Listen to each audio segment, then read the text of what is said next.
శ్రీకృష్ణ పరబ్రహ్మణే నమః. అరుణాయ నమః, అచలాయ నమః, రమణాయ నమః, రామకృష్ణాయ నమః, శ్రీదత్త గురుభ్యో నమః. మనం సుందరకాండ కంప్లీట్ చేసుకున్నాము.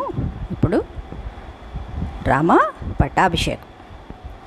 శ్రీరాఘవం దశరథాత్మజమప్రమేయం సీతాపతిం రఘుకులాన్వయరత్నదీపం ఆజానుబాహు అరవిందతళాయదాక్షం రామం నిశాచర వినాశకరం నమామి. వైదేహీ సహితం సురద్రుమతలే హైమే మహామండపే మధ్యే పుష్పకమాసనే మణిమయే వీరాసనే సుస్థితం అగ్రే వాచయతి ప్రభంజనసుతే తత్వం మునిభ్యః పరం వ్యాఖ్యాంతం భరతాదిభిః పరివృతం రామం భజే శ్యామలం ఆపదాంపహర్తారం దాతారం సర్వసంపదాం లోకాభిరామం శ్రీరామం భూయో భూయో నమామ్యహం. కూజంతం రామ రామేతి మధురం మధురాక్షరం ఆరుహ్య కవితాశాఖాం వందే వాల్మీకి కోకిలం వాల్మీకేర్మునిసింహస్య కవితావనచారిణః శృణ్వన్ రామకథానాదం కో నయాతి పరాంగతిం యం పిబన్ సతతం రామచరితామృతసాగరం అతృప్తసం మునిం వందే ప్రాచేతస మకల్మషం. శ్రీకృష్ణ పరబ్రహ్మణే నమః. రామ పట్టాభిషేకం. ఈరోజుతో మనం సుందరకాండని అవజేసిస్తున్నాం. శ్రీకృష్ణ పరబ్రహ్మణే నమః. శ్రీరామచంద్రుడు రావణవధాంతరము పుష్పక విమానంపై విభీషణుతో సుగ్రీవాది వానరులతో వానర పత్నులతో కలిసి భరద్వాజాశ్రమానికి చేరెను. అచట వారి ఆతిథ్యమును స్వీకరించి హనుమను నందిగ్రామమున ఉన్న భరతునకు తన రాకను తెలుపుటకై శ్రీరామచంద్రుడు ముందుగా పంపెను. శ్రీరామునకు భరతునిపై ఎంత ప్రేమయో గుహునిపై అంత మక్కువ. 14 సంవత్సరములు నిండగానే తాను పోయినచో భరతుడు ప్రాణత్యాగము చేయునని ముందుగా వార్త నంపుచూ గంగా తీరమున మార్గమధ్యమున ఉన్న గుహునకు కూడా తన క్షేమ వార్త తెలుపమని. గుహుడు ఆత్మసమస్సఖ, తనకు ధీటైన మిత్రుడని హనుమతో చెప్పెను.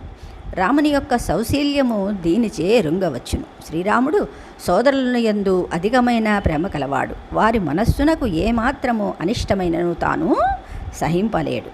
అందుచే హనుమను భరతుని వద్దకు పంపుచూ, హనుమా, భరతుని ముఖవర్ణనము, దృష్టిని, సంభాషణ పద్ధతిని జాగ్రత్తగా పరిశీలించి చూడుము. రాజ్యము ఎంతటి వాని మనస్సునైనను ఆకర్షింపవచ్చును. ఒకవేళ భరతుడు రాజ్యమునందు కాంక్ష కలిగి ఉన్నట్లు నీకు తోచినచో నీవు వెంటనే వెనుకకు రమ్ము, ఆతడే రాజ్యమును పరిపాలించుగాక. మేము నందిగ్రామం వరకు రాకమునుపే నీవు మాకు ఎదురు రమ్ము అని పంపిను. రాముని త్యాగము ఔదార్యము లోకాతీతము. హనుమ భరతుని దగ్గరకు వెళ్ళి జటిలుడై ఒడలంతయు మలినము పట్టి సోదరుని ఆపదచే కృషించి మూల ఫలములచే ఆహారమును తీసుకొనుచు తాపసుడై ధర్మచారి అయి ఉన్న వారిని చూచి నమస్కరించెను. సీతాసహితుడై రాముడు తిరిగి వచ్చుచున్నాడు, నీవు త్వరలో కలియగలవు అని చెప్పాను. భరతుడు ఆనంద పరవశుడై మూర్ఛనొందెను. మరలా లేచి హనుమను ఆలింగనము చేసుకొని, స్వామి, నీవు దేవుడవా మనుష్యుడవా? నా యందు దయతో ఇచ్చటకేగు తెంచి ఈ ప్రియమైన వార్తను ఎరింగించిన నీకు నేనేమి ఇయ్యగలను అని ప్రశంసించాను. శ్రీకృష్ణ పరబ్రహ్మణే నమః. అప్పుడు హనుమ సీతారామ వృత్తాంతం నంతను భరతునకు నివేదించాను. రేపు పుష్యమీ నక్షత్రమున రాముని నీవు చూడగలవు అని హనుమ చెప్పాను.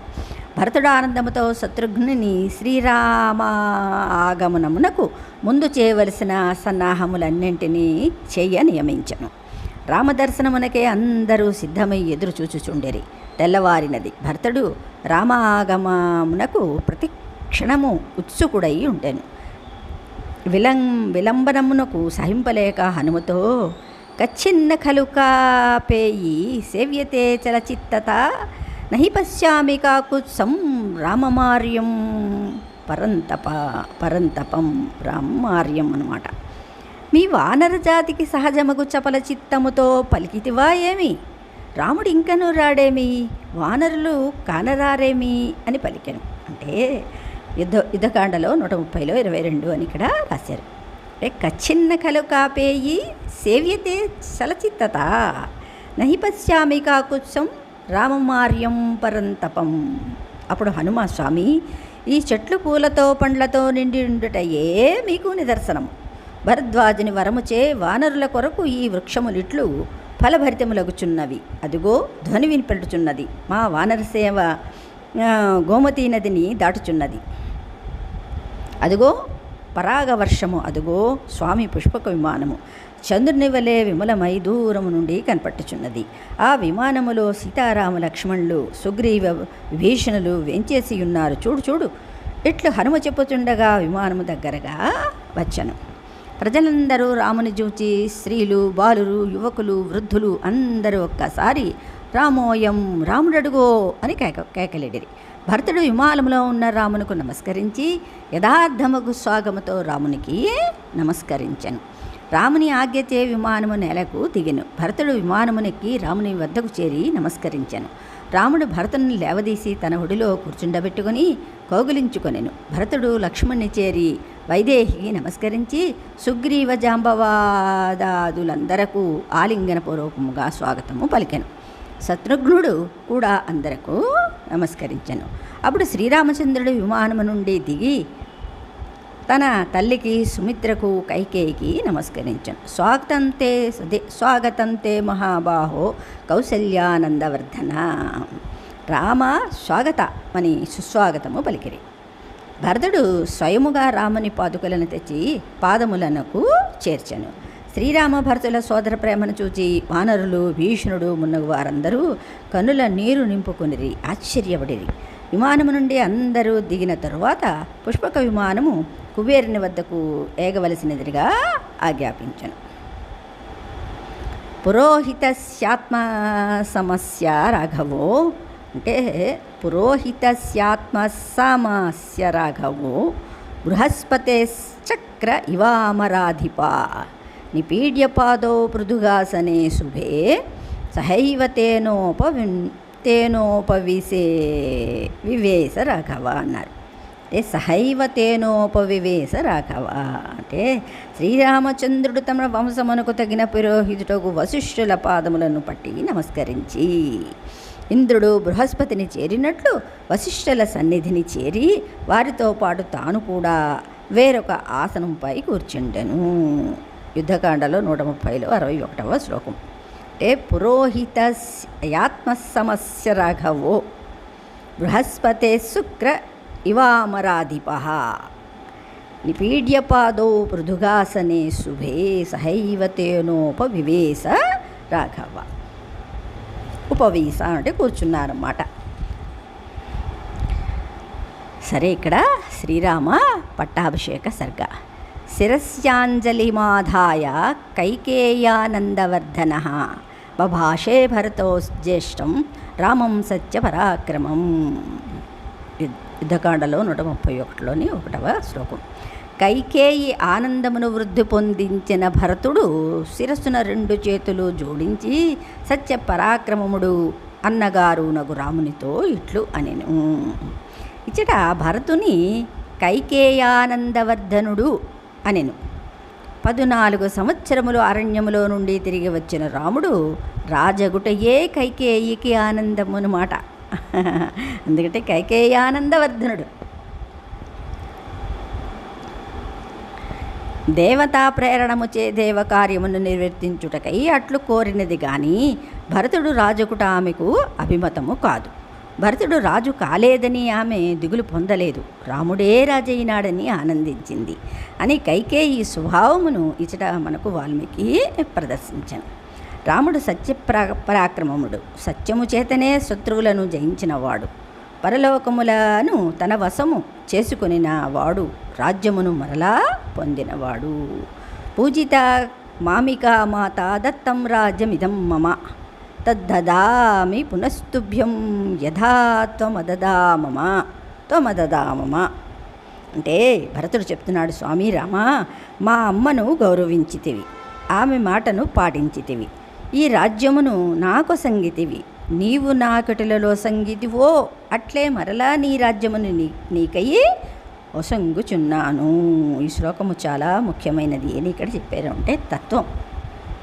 పూజితా మామికా మాత దత్తం రాజ్యమిదం మమ తద్దదామి పునస్తుభ్యం యథా త్వమదదా మమ. అంటే మానవుడు అంటే తత్వంలో చెప్తారు, మానవుడు శరీరమును ధరించి సత్వరజస్తమో గుణములలో రజోగుణము యొక్క విజృంభణముచే సర్వేశ్వరునికే చెందిన ఈ సమస్తమును తనదిగాను పాలించువాడు వాడే అయ్యుండగా తానే పాలకుడనియు భావించును. కానీ అది జీవిత ప్రయోజనము కాదు. స్వామికే చెందిన సర్వ జగత్తును తనను కూడా వానికి చెందిన వానినిగా ఎరింగి వానికి అర్పించుట కర్తవ్యము అని భరతుడు మనకు ఉపదేశించాడనమాట. సర్వేశ్వరుడు మనం అనుభవించు సర్వ పదార్థములను మనవిగా భావించుటకు తగినట్లే వసంగును. అంటే ఆ పరమేశ్వరుడికి అవి మనవే అన్నట్టుగా భావన కలిగేటట్టు మనకి వాటన్నిటినీ ఇస్తాడనమాట. ఇక్కడ చలోక్తి ఎంత బాగుందో చూడండి. దానిచే మనకు వాని యందు మమకారం ఏర్పడును. నేను కాపాడుచున్నాను, నేను అనుభవించుచున్నాను అని అహంకారము ఏర్పడును. అహంకారం లేనిదే ఇంత సంసారము వృద్ధి పొందదనమాట. అంటే అదే పరమాత్మ మనకి వసగిన నీదేరా అని చెప్తారనమాట. ఆ నేనుని నాదిగా అనుకుంటామన్నమాట. అది అని అహంకారము ఏర్పడును. విశ్వమంతయు వానిచే వ్యాపింపబడినదని ఎరింగి వానివిగా సర్వపదార్థములను భావించి వాడే కాపాడువాడు, వాడే అనుభవించువాడు అను బుద్ధితో దానిని అనుభవించి చివరకు వానిని అర్పించాలన్నమాట. తాను వానికి పరతంత్రుడై నిలుచుటయే ఆత్మస్వరూపము నెరింగిన వాడు చేయదగిన పని అన్నారు. అంటే ఇక్కడ ఏమిటి, శ్రీరామ పాదుకలని. ఆ పాదుకలు ఎవరివి? శ్రీరామచంద్రమూర్తివి.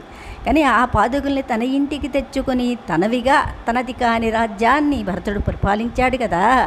కానీ భరతుడు జ్ఞాని కాబట్టి దాసుడు, పరమాత్మకి దాసుడు అనమాట భరతుడు. అందుకని ఆయన తదనంతరం అంటే ఆయన వచ్చే వరకు ఆ రాజ్యాన్ని రక్షించే భారాన్ని మాత్రమే తాను తీసుకున్నాడు. ఇది నాది అని ఎప్పుడూ భరతుడు అనుకోలేదన్నమాట. ఇచ్చట భరతుడు ఆ ధర్మమునే పాలించి రామునకు రాజ్యమును సమర్పించుచున్నాడు అన్నారు. ఇదం రాజ్యం మమ దత్తం, ఈ రాజ్యము నా కొసంగబడినది. అంటే ఇదం రాజ్యం మమ దత్తం తత్పునః తుభ్యం దదామి, దానిని మరలా నీకై వసంగుచున్నాను అని భరతుడు నివేదించను. ఇందులో రహస్యమును తెలుసుకొనవలెను. ఈ సామ్రాజ్యమంతయు భగవానుడు మనకిచ్చినది, కానీ దానిని మనది అని అనుకుంటాం. కానీ అతడిట్లో వసంగలేదు. తన ప్రతినిధిగా పాదుకల నుంచి భరతుని రాజ్యపాలన చేయుమనినట్లే వాని ఆజ్ఞను పాలించి అనుభవించమని వసంగెను అన్నారు. మనం ఎందుకు కూడా పరమాత్ముడు సంగిన రాజ్యానికి, సృష్టికి మనం ప్రతినిధులం మాత్రమే. ఈ సంసారాన్ని అంతా కూడా ఆయన మనకి ఇచ్చారు. దాన్ని యథాతథంగా నీది అని కాకుండా ఇదంతా పరమాత్మదే అని మనం దాన్ని స్వీకరించి సత్యంతో దాన్ని నడపాలన్నమాట. అవునా? దీనిని గుర్తించుటయే జ్ఞానము. ఇంతకాలము తనదనుకొనిన దానిని వానిదిగా అర్పించుటయే కర్తవ్యము. సంస్కృతమున చతుర్థీ విభక్తికి భక్తి చేసి నీ కొరకు ఇచ్చుచున్నాను అనినచో తన హక్కును పూర్తిగా వదిలి దానిపై స్వామితత్వమును సంక్రమింపజేసినట్లగును. అందుకే భరతుడు తుభ్యం దదామి అని స్వామిత్వము భగవంతునిదే అని అర్పించను. మనకు భగవానుడు అసంగునప్పుడు కేవలము అనుభవమునకే వసంగును, కానీ స్వామిత్వం ఉండదు అక్కడ. తోటమాలికి ఓ పెద్ద తోటని ఇచ్చి ఓ మాలిని పెడతారు కదా. కానీ ఆ తోటలో పళ్ళన్నీ కూడా తోటమాలి తనకి ఆకలి వేసినప్పుడు తినవచ్చు. దాంట్లో ఏమీ యజమాని చెప్తాడు, దీన్ని నువ్వు అనుభవించవచ్చు. అనుభవించడానికి మాత్రమే, ఇది నాది అని అనుకోకూడదు కదా. తోటమాలి ఎవరు? తోటకి మాలి ఉన్నాడు, తోట యజమాని కదా. తోట యజమాని వేరు, తోట మాలి వేరు. తోటని కాపాడేవాడు మాత్రమే. కదా, అది నాది అని అనుకోకూడదు అని అంటారు. మనకు భగవానుడు అసంగునప్పుడు కేవలము అనుభవమునికే అసంగును, కానీ స్వామిత్వం ఉండదు అక్కడ అని సూచించుటకు మమ దత్తం నాకు అసంగబడినది అని షష్ఠీ విభక్తిని ఉపయోగించును. ఇట్లు మనము పాలించుచు అనుభవించుచు పదార్థములన్నయూ సర్వేశ్వరుడు తాత్కాలికముగా పాలించుచు అనుభవించుటకు అసంగినవే, కానీ వానిపై మనకు స్వామిత్వము లేదని గుర్తించవలెను. సర్వేశ్వరునిదే స్వామితత్వమని సర్వేశ్వరునికి అర్పించుటయే మానవుడు చేయదగినదని భరతుడు తన ఆచరణచే మనకు ఉపదేశించుచున్నాడు. భరతుడు ఇంకను ఇట్లు నివేదించుచున్నాడు.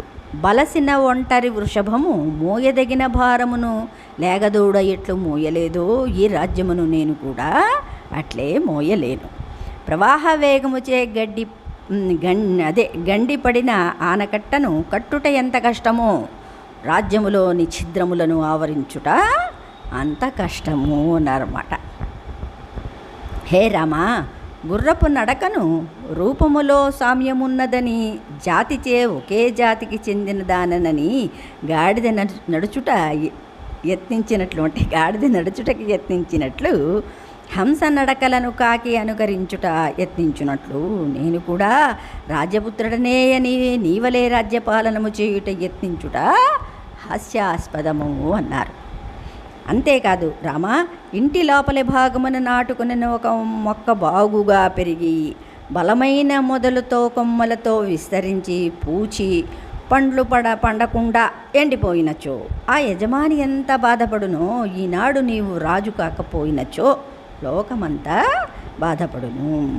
దశరథ చక్రవర్తి తపఫలముగా చక్రవర్తి కుమారుడై జన్మించి గుణములచే సర్వలోక పూజ్యుడైన జ్యేష్ఠుడైన పట్టాభిషేకార్హత కలిగియుండి పట్టాభిషేకమునకు అంతయు సిద్ధము కాగా విఘ్నమై అడవులకేగిన నీవు ఈనాడు రాజువు కాకపోయినచో లోకమంతయు బాధపడును.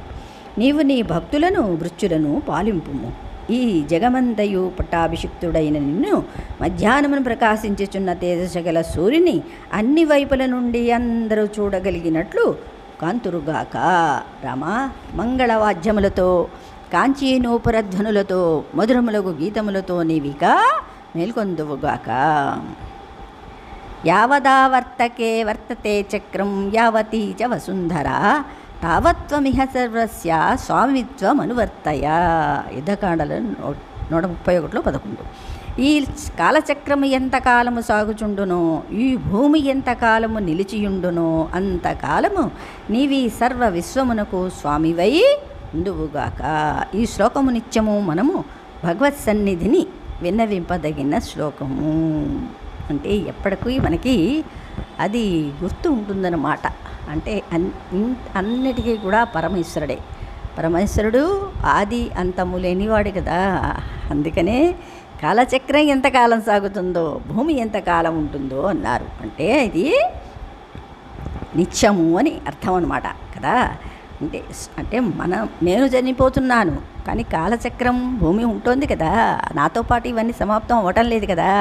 మరి ఇలాగే ఈ ప్రపంచం అంతా ఇలా నడుస్తూనే ఉంటుందన్నమాట. కాలచక్రం ఎక్కడా ఆగదు. ప్రళయంలో కూడా అంతా సమసిపోయినా అంతా ఎక్కడికి వెళ్ళింది? మళ్ళీ పరమాత్మలోకే వెళ్ళింది. మళ్ళీ అది ఉద్భవిస్తుంది కదా. ఆయన మళ్ళీ సృష్టి చేస్తారు. అంటే కాలానికి అంతం లేదు అని అర్థం కదా. అందుకని అన్నిటికీ ఆయనే స్వామి. కాలచక్రం ఉన్నంతవరకు, ఆత్మతత్వం ఉన్నంతవరకు నీవే స్వామివి అని భరతుడు తన ఆచరణచే లోకమునంతనకు కర్తవ్యమును ఉపదేశించను. ఇట్లు భరతుడు నివేదింపగానే శ్రీరామచంద్రుడు సరే అని అంగీకరించను. శుభమగు ఆసనంపై కూర్చుండెను. శత్రుఘ్నుడు, నిపుణులు, సుఖహస్సులు, సుశీఘ్రులు నగు శ్మశ్రువర్ధకులగు అంటే మంగళ్ళు అన్నమాట స్వామికి క్షురకర్మ చేయుటకు నియమించను. శ్రీరామచంద్రుడు సోదరుల పైగల ప్రేమాతిశయముచే వారు స్నానము చేయనదే తాను స్నానము చేయుటకు అంగీకరింపలేదు. అందుచే ముందుగా భరతునకు మంగళ స్నానము చేయించరి. తర్వాత లక్ష్మణుడు, వానరేంద్రుడగు సుగ్రీవుడు, రాక్షసేంద్రుడగు విభీషణుడు కూడా మంగళ స్నానములు అనరించిరి. అప్పుడు శ్రీరాముడు జటలు విప్పించుకొని అభ్యంజనము స్వీకరించి చిత్రములకు మాల్యములను ధరించెను. శరీరమునకు చందనాజనులేపనములు గావించుకొనెను. మంచి విలువ గల వస్త్రములను దాల్చెను. కాంతితో వెలుగొందుచుండెను. అప్పుడు యోగ్యమగు రాజా పరిజనము రామచంద్ర ప్రభువునకు అలంకారములను సమర్పించిరి. లక్ష్మణ్ణి కూడా అలంకరించిరి. దశరథుని భార్యలు ముగ్గురును స్వయముగా సీతను మనోహరముగా అలంకరించిరి. కౌసల్య తన కుమారునకు విజయము చేకూర్చిన వానరుల భార్యలకందరకు సంతోషముతో స్నానములు చేయించి తానే స్వయముగా అలంకరించెను. శత్రుఘ్నుడు సారథియగు సుమంత్రుని సర్వాంగ సుందరముగు రథమును పూంచి తెచ్చుటకు ఆజ్ఞాపించెను. సూర్యమండలమును పోలిన శ్రేష్టముగు రథము ఒకదాన్ని సుమంతుడు తెచ్చి ఉంచెను. సుమంత్రుడు సత్యపరాక్రముడగు రాముడా రథము నదిరోహించెను. మహేంద్ర సమానుడగు సుగ్రీవుడు హనుమంతుడు కూడా స్నానమాచరించి దివ్యములకు వస్త్రములను దాల్చి కుండలములను దాల్చి బయలుదేరేరి. సుగ్రీవుని భార్యలు శ్రేష్టములకు ఆభరణములను దాల్చి కుండలములను దాల్చి అయోధ్యాపురమును చూడవలనను వేడుక కలవారే సీతమ్మతో సిద్ధపడేది. అశోకుడు, విజయుడు, సుమంత్రుడు మొదలగు అయోధ్యాపురమునందున్న దశరథ మంత్రివర్గమంతయు పురోహితుడు వశిష్ఠునితో శ్రీరాముడు పట్టణమున కేగుదెంచుచున్న సమయమున రామాభ్యుదయమునకు నగరాభ్యుదయమునకు తగిన విధముగా చేయవలసిన ఏర్పాట్లను ఆలోచించి నిర్ణయించిరి. మహాత్ముడగు రామచంద్రుడు పట్టాభిషేకము చెయ్యదగిన మంగళ స్నానమంతయు తాము చేయుడని పురోహితుడగు వశిష్ఠునితో మంత్రులు నివేదించిరి. శ్రీరాముని దర్శింపవలనని అందరూ పట్టణము నుండి బయలువెడలి నందిగ్రామం వైపు బయలుదేరి. సహస్రాక్షుడగు ఇంద్రుడు శ్రేష్టములుగు అశ్వములను పూంచిన రథము అధిరోహించినట్లు రాముడు రథమునధిరోహించి అయోధ్యాపురమునకు బయలుదేరను. భరతుడు పగ్గములను పట్టుకొనెను. శత్రుఘ్నుడు ఛత్రము దాల్చెను. లక్ష్మణుడు చామరమును దాల్చి శ్రీరామునకు వీచుచుండెను. తెల్లని వాలవ్యజనమును వేరొక దాన్ని దాల్చి రాక్షసేంద్రుడు విభీషణుడు ముందు నిలిచి సేవ చేయుచుండెను. ఆకాశమున దేవతలు, మరుత్తులు, ఋషులు సంఘములుగా నిలిచి మధురమగు ధ్వనితో రాముని స్తోత్రము చేయుచుండెరి. మహాతేజస్సాలియగు సుగ్రీవుడు పర్వతమును పోలియున్న శత్రుంజయమును పేరుగల్ల ఏనుగును మనుష్య రూపమును దాల్చిన వానరులందరూ సర్వాభరణభూషితులై 9,000 ఏనుగులను అధిరోహించిరి. రామచంద్రుడు అయోధ్య వైపు సాగుచుండగా శంఖములు, దుందుబులు ముందు మ్రోగుచుండెను. రథముతో వచ్చుచున్న అతిరథుడగు రాముని చూచి ప్రజలందరూ రామాభ్యుదయ కాంక్షకై జయధ్వనాలు చేసిరి. రాముడు వారిని పలకరించుచుండెను. ఈ విధముగా వచ్చిన మంత్రులతోనూ బ్రాహ్మణులతోనూ ప్రజలతోనూ సోదరులతోనూ కూడియున్న రామచంద్రుడు నక్షత్రములతో కూడియున్న చంద్రుని వల్లే కాంతిచే ప్రకాశించుచుండెను. తాళములను, స్వస్తికములను, మంగళవాద్యములను మ్రోగించుచు ముందు కొందరు సాగుచుండరి. అక్షతలు, బంగారము, గోవులు, కన్యలు, బ్రాహ్మణులు, పిండి వంటలు పట్టుకున్న మనుష్యులు రామునకు ముందు సాగుచుండరి. రాముడు సమీపమునున్న వారితో సుగ్రీవునితో ఏర్పడిన మైత్రీబంధమును, వాయుపుత్రుడకు హనుమ ప్రభావమును, వానరులలో అనరించిన అద్భుత కృత్యములను, రాక్షసుల బలమును, విభీషణునితో కలయికను వివరించుచుండెను. అయోధ్యాపురవాసులందరూ ఈ వృత్తాంతముని ఆశ్చర్యపడుచుండిరి. కాంతిమంతుడైన రామచంద్రుడు వానరులతో కూడినవాడై సంతోషముతో నిండిన జనులతో నిండియున్న అయోధ్యను ప్రవేశించెను. ప్రజలు సంతోషంతో ఇంటింటా జెండాలనెత్తిరి. రామచంద్రుడు ఇక్ష్వాకు వంశపు చక్రవర్తులు నివసించిన తమ తండ్రి భవనమును ముందుకు చేరెను. తండ్రి గారి భవనమును ప్రవేశించి కౌసల్యకు, కైకేయికి, సుమిత్రకు నమస్కరించెను. అప్పుడు రామచంద్రుడు ధార్మిక శ్రేష్ఠుడకు భరతునితో, అశోకవనముతో నిండియున్న నా భవనమును ముక్తావైడూర్య సంకీర్ణమయ్యున్న దానిని సుగ్రీవునకు విడిదిగా నొసంగుము అని చెప్పాను. అంటే ఎంత అటి పదవిని, అంటే ఎంత ఆప్యాయత, అంటే తనతో సమానంగా విభీషణ్ణి ఆయన చూశారన్నమాట. అవునా? సుగ్రీవుణ్ణి సుగ్రీవుడు మరి రాజే కదా అనా, అందుకని తనతో సమానంగా ఉన్న భవనాన్ని, తన భవనాన్నే రాముల వారు ఇచ్చారు. వెంటనే భరతుడు రాముని ఆజ్ఞను అనుసరించి సుగ్రీవుని చెయ్యి పట్టుకుని తీసుకుని వెళ్ళి రామభవనమున ప్రవేశపెట్టాను. అంతకుముందే శత్రుఘ్నుడు సేవకులను పంపి ఆ భవనమున తైల ప్రదీపములను, పర్యంకములను, పాన్పులను ఏర్పాటు చేశాను. అప్పుడు భరతుడు మహాతేజస్శాలియగు సుగ్రీవునితో, ప్రభువు, రాముని పట్టాభిషేకమునకు జలములను తెచ్చుటకు దూతలను పంపవలసిందిగా ప్రార్థించాను. అప్పుడు సుగ్రీవుడు సర్వరత్న విభూషితములకు 4 సువర్ణ కలశములను తెప్పించి నలుగురు వానరులకు కొసంగెను. తెల్లవారుసరికి 4 సముద్రముల నుండి కలశముల నిండా జలములను తేవల్లని ఆజ్ఞాపించెను. జాంబవంతుడు, హనుమంతుడు, వేగదర్శి, ఋషభుడు అను 4 గరుడునితో సమాన ఉపయోగము కలవారై ఆకాశమునకు ఎగిరి 500 నదుల్లోని జలమును కలశములతో తెచ్చిరి. సత్వసంపన్నుడగు సుషేనుడు తూర్పు సముద్రపు జలములతో నిండిన సర్వరత్న విభూషితము కలశమును తెచ్చియుంచెను. రక్తచందనపు శాఖలతో నిండిన బంగారు కలశము నిండా దక్షిణ సముద్రము ప్రజలను వృషభుడు తెచ్చెను. జలమును అన్నమాట, సముద్ర జలమును వృషభుడు తెచ్చాను. పశ్చిమమునున్న మహాసముద్రము నుండి చల్లని జలమును వాయువిక్రముడగు గవయుడు రత్నమయమగు కలశముతో తెచ్చెను. గరుడానిల విక్రముడగు నలుడు ఉత్తర సముద్రము నుండి జలమును తెచ్చెను. తరువాత వానరశ్రేష్ఠులచే 500 నదుల నుండి 4 సముద్రముల నుండి జలము తీసుకుని రాబడినది. కావున పట్టాభిషేకము చెయ్యదగునని శత్రుఘ్నుడు మంత్రులతో కలిసి పురోహితుడుకు వశిష్ఠునకు మంత్రులకును నివేదించెను. తతస్స ప్రయతో వృద్ధో వశిష్ఠో బ్రహ్మణైః సహ రామం రత్నమయే పీఠే సహసీతం న్యవేశయత్.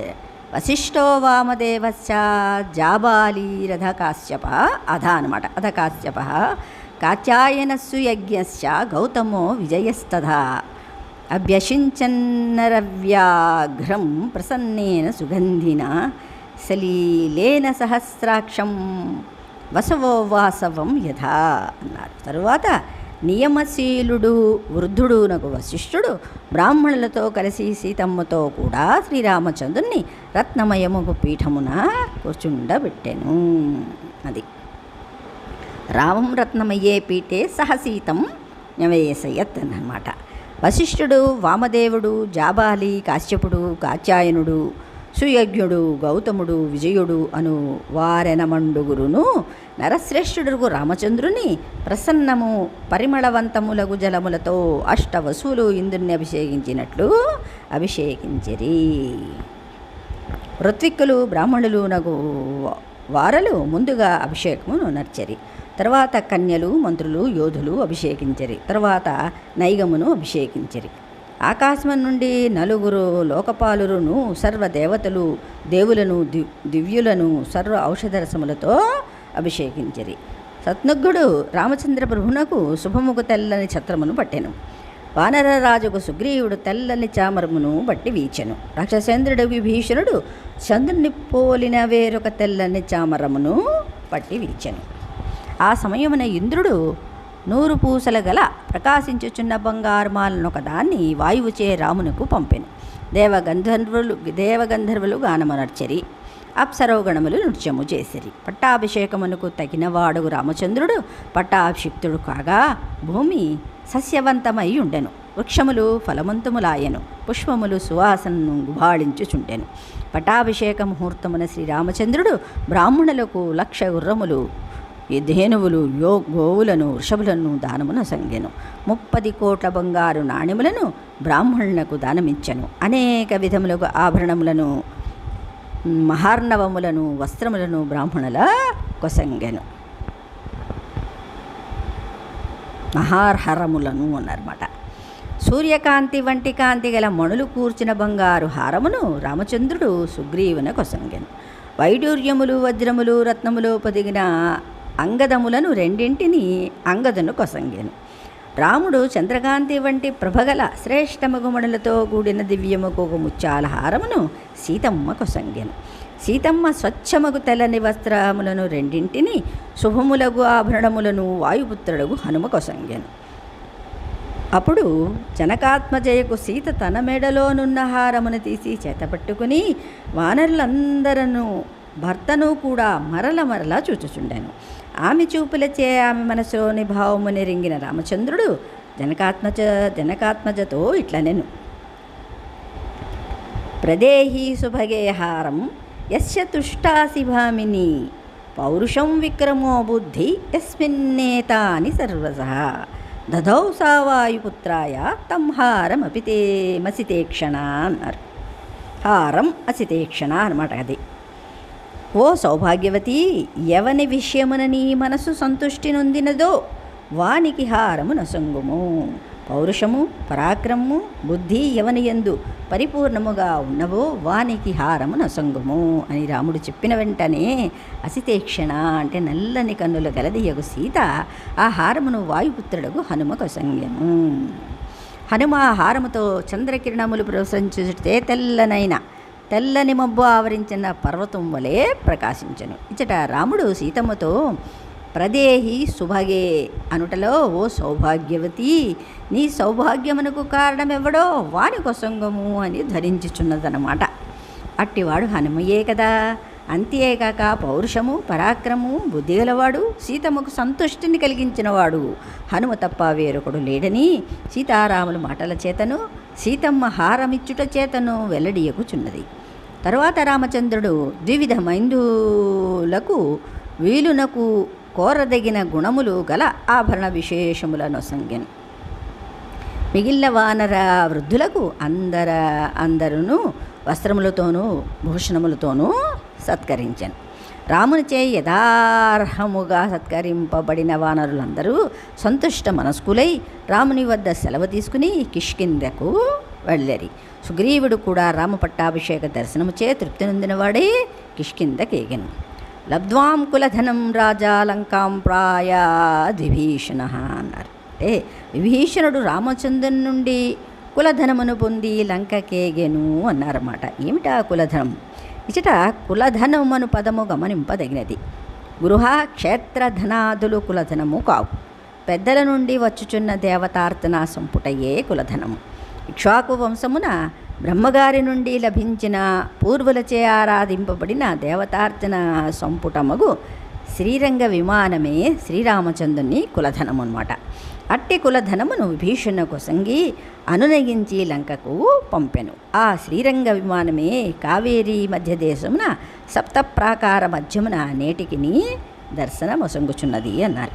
శ్రీరామచంద్రుడు పట్టాభిషిక్తుడై శత్రువిజయముచే మహాయసము అందినవాడై రాజ్యమునంతను పరమోదార్యముతో సంతోషముతో శాసించుచుండెను.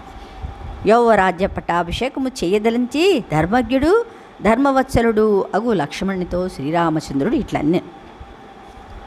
ఆతిష్ట ధర్మజ్ఞమయా సహే మాం గాం రాజా జుషితాంబలేన తుల్యం మయా త్వం పితృభి ధృతాయా తాం యౌవరాజ్యే ధురముద్వహస్వ సర్వాత్మనా పర్యనునీయమానో యథా నా సౌమిత్రీరుపైతి యోగం నియుజ్యమానోపి చ యౌవరాజ్యే తతోభ్యషించ భరతం మహాత్మా అన్నారు. అంటే ధర్మజ్ఞ అని ఇక్కడ లక్ష్మణ్ణి సంబోధించారు చూడండి. ఆతిష్ట ధర్మజ్ఞ మయా సహేమాం పూర్వరాజులకు మన్వాదులచే అధిష్ఠింపబడిన ఈ భూమిని నాతో పాటు నీవు కూడా పాలింపుము. మన తండ్రులచే పాలింపబడిన ఈ రాజ్యమును పాలించుటలో నాతో పాటు నీవు కూడా భారమును వహించి యువరాజ పదవిని స్వీకరింపుము. ఇట్లు రామచంద్రుడు సౌమిత్రుని ఎంత బతిమాలినను అతడు యువరాజుగా నుండుటకు అంగీకరింపలేదు. అప్పుడు శ్రీరాముడు యువరాజ్యమున భరతుని పట్టాభిషక్తిని ఉనర్చెను. అదే తోభ్యషించ తద్భరతే భరతం మహాత్మా అన్నారు. అంటే ఈ శ్లోకములు భరత లక్ష్మణుల శీల తారతమ్యమును మనకు పురింప చేస్తున్నారన్నమాట. అంటే భరతుడి వ్యక్తిత్వము, లక్ష్మణుని వ్యక్తిత్వం ఎటువంటిదో ఇక్కడ మనకి చూపిస్తున్నారు. లక్ష్మణుడు ప్రతిఫలాపేక్ష లేక సర్వదేశ సర్వకాల సర్వావస్థల యందు రామునికే చెందినవాడననియు, తన సర్వ వ్యాపారములు వాని కొరకే వినియోగపడవలననియు భావించువాడు. అంటే ఇక్కడేమిటి,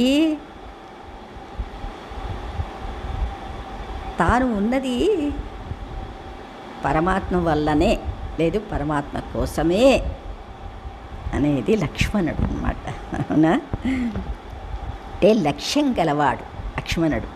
ఏమిటి ఆ లక్ష్యం అంటే పరమాత్మని పొందటమే లక్ష్యం అన్నమాట. అందుకనే అతని పేరు లక్ష్మణుడైంది. అందుకే దానిని ప్రతిబంధకముగా యువరాజ్యమును కూడా లక్ష్మణుడు అంగీకరింపడు. శ్రీరాముడు సుకుమారముగా స్వరూప శిక్షణము చేయు మహామనీషి తన వెంట నిష్కారణముగా అనుసరించి వచ్చిన లక్ష్మణుకు ఫలాపేక్ష ఏమైనా ఉండునేమో అని రాముడు పరీక్షింపజూచెను.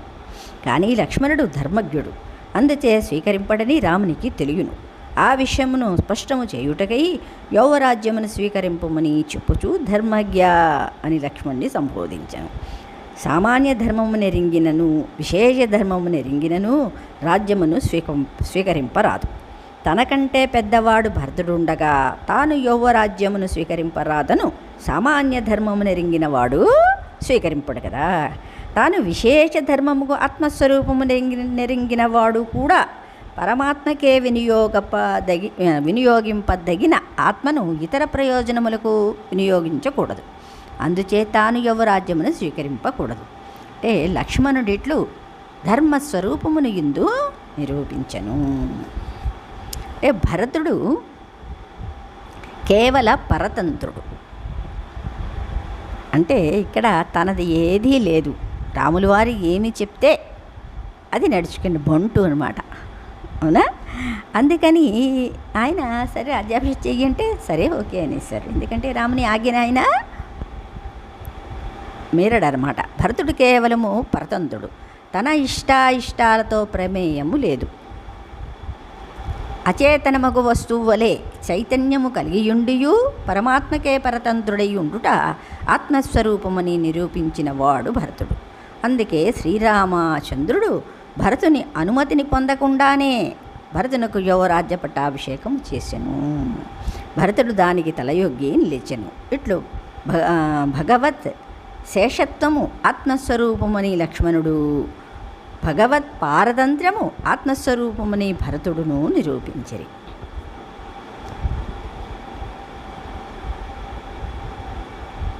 శ్రీరామచంద్రుడు పౌండరీకము, అశ్వమేధము, వాజపేయము మున్నగు అనేక విధములకు యజ్ఞములను ఉనర్చి దేవతలకు తృప్తిని కలిగించుచుండెను. 10,000 సంవత్సరములు రాజ్యపాలన మనర్చెను. మంచి గుర్రములతో భూరి దక్షిణలతో 100 అశ్వమేధములను శ్రీరాముడు నర్చెను. ఆజాను లంబబాహువు మహాస్కందుడు ప్రతాపశాలియు రామచంద్రుడు లక్ష్మణుడు తోడు కాగా భూమిని పాలించుచుండెను. మిత్రులతో, జ్ఞాతులతో, బంధువులతో బహువిధములకు యజ్ఞములు ఆచరించుచు సుఖముగా ఉండెను. శ్రీరామచంద్రుడు రాజ్యమును పాలించినప్పుడు స్త్రీలు భర్తహీనలై శోకించుటలేదు. క్రూర జంతువుల వలన భయము లేదు, వ్యాధుల వలన భయము లేదు, లోకమున చోరులు లేరు, అనర్థమును పొందినవారు లేరు. బాలుడు ముందు చనిపోయి పెద్దలు వారికి ప్రేత కార్యములు చేయుట అసలే లేదు కదా. సర్వ విశ్వము సంతుష్టమై ఉండను, సర్వలోకము ధర్మపరమై ఉండను. రామునే సర్వత్రా దర్శించుచు ప్రజలు ఒకరినొకరు హింసించుకొనుట మాని ఉండేది. రామరాజ్యమున 1000 ఏండ్లు రోగరహితులై శోకరహితులై పుత్ర సహస్రములతో ప్రజలు సుఖించుచుండేరి. శ్రీరాముడు రాజ్యమేలచుండ రాముడు రాముడని ప్రజలు ప్రసంగములన్నీ రామవరములే ఉండెను. ఎవరు మాట్లాడుకున్నా రాముని గురించే మాట్లాడుకునేవారన్నమాట.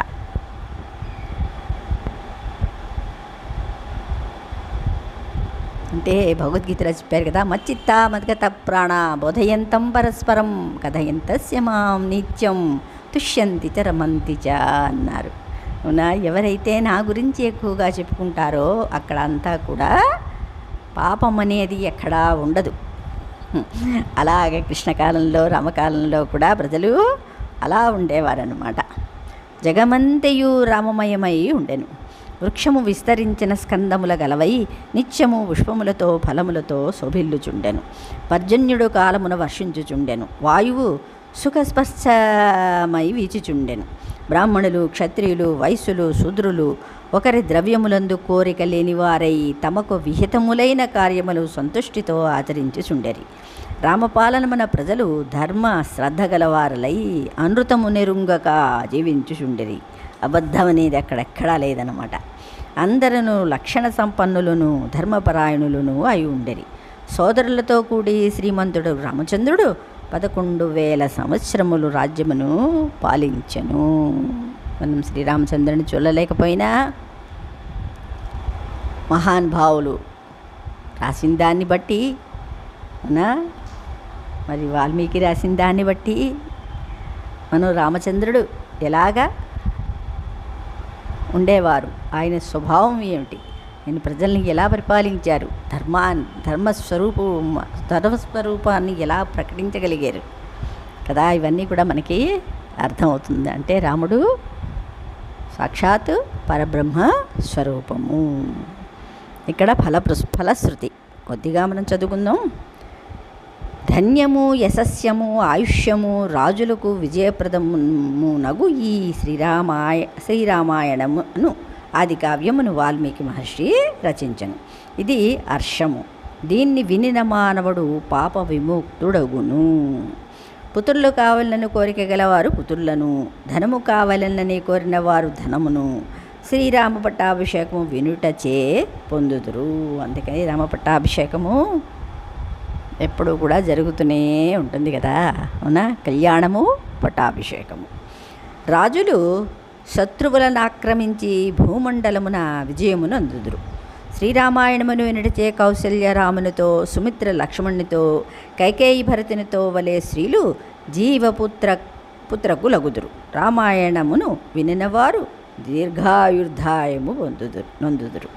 వాల్మీకి రచితమగు హర్షమగు శ్రీరామాయణ కావ్యమును శ్రద్ధతో వినినవాడు క్రోధమును జయించి దుర్గములను అధిగమింపగలడు. దూరదేశమునున్న బంధువులు వేగముగా తిరిగి వచ్చి కలియుదురు. చంద్రుని వలన కోరుకొనిన సర్వవరములు లభించును. రామాయణమును వినుటచే దేవతలు సంతుష్టులగుదురు. ఇంటలోనున్న గ్రాహజ్యుపద్రవములకు ఉపద్రములు తొలగును. కార్యవిఘ్నములు శమించును. రాజు విజయమును పొందును. దేశాంతరమున ఉన్నవారు సుఖముగా మరలివచ్చును. రజస్వలయైన సంతాన యోగ్యత గల స్త్రీలు శ్రీరామాయణమును విన్న యోగ్యులకు కుమారులను బడయుదురు. పురాతనమగు ఈ ఇతిహాసమును పూజించుచు పఠించుచు మానవుడు సర్వపాప విముక్తుడే దీర్ఘాయుర్ధాయమును పొందును. రాజ్య పరిపాలనాదులందు వ్యావృతులకు క్షత్రియులు బ్రాహ్మణులచే చదివించుకొని తల వంచి నమస్కరించి శ్రద్ధతో వినవలెను. శ్రీరామాయణమును చదివినను విన్నను ఐశ్వర్యము పుత్రలాభము కలుగును. శ్రీరామాయణమును చదువుటచే రాముడు సంతుష్టుడగును. రాముడే సనాతనుడగు విష్ణువు, ఆతడే ఆదిదేవుడగు హరి, ఆతడే సర్వ జగత్ప్రభువగు నారాయణుడు.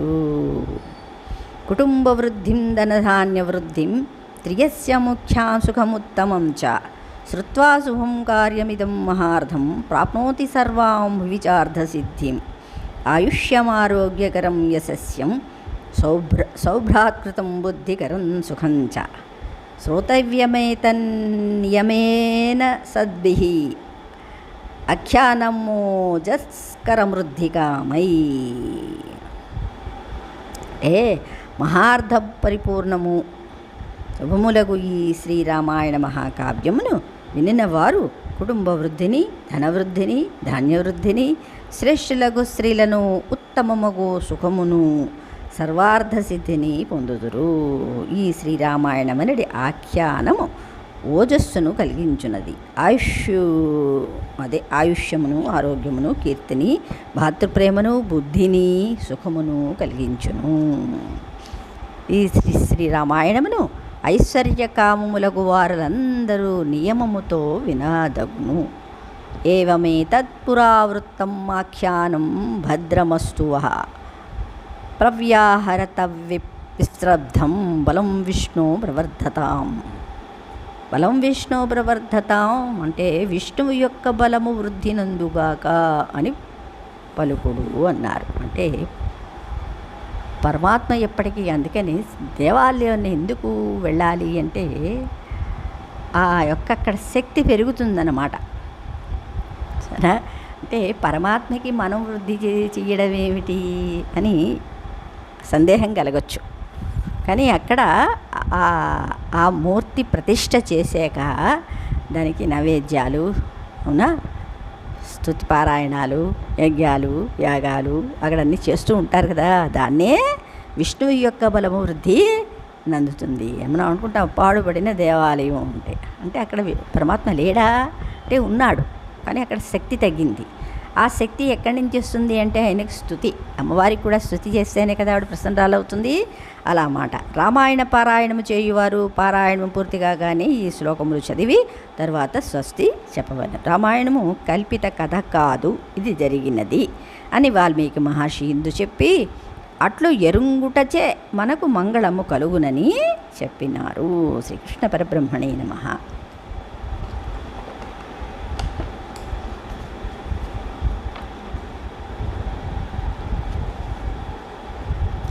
పారాయణ సమాప్తం అయిన తర్వాత కొంచెంగా కొన్ని శ్లోకాలు మనం చెప్పుకుందాం.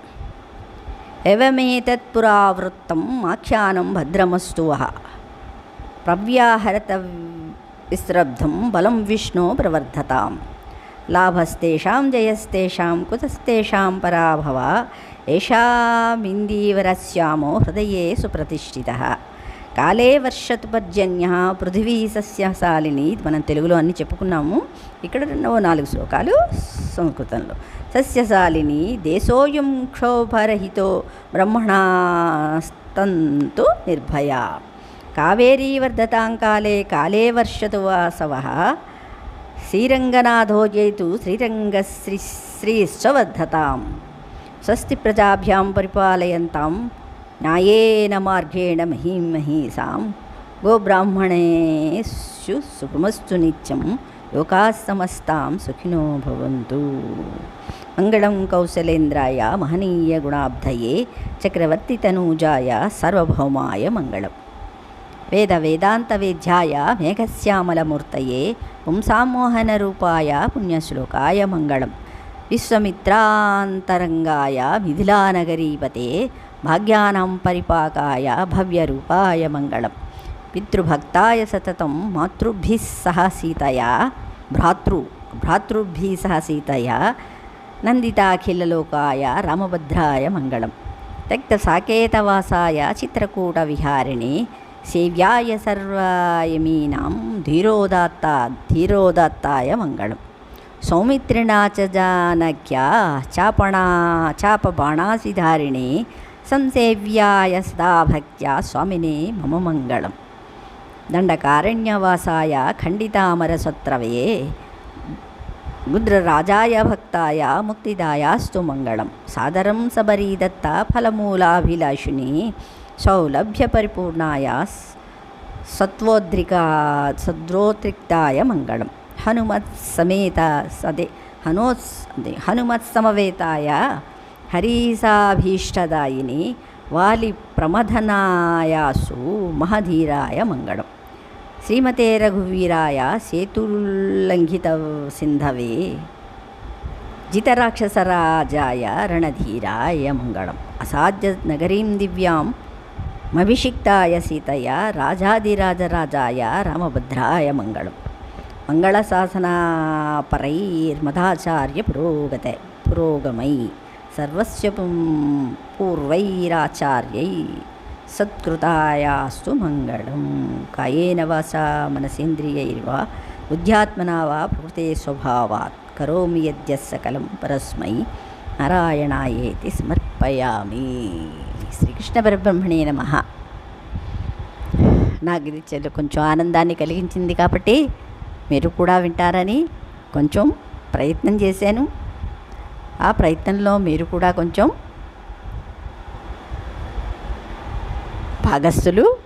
కొంతమంది భాగస్థులు అయ్యారు. దానివల్ల కూడా నాకు ఆనందం కలిగింది. శ్రీకృష్ణ పరబ్రహ్మణే నమః.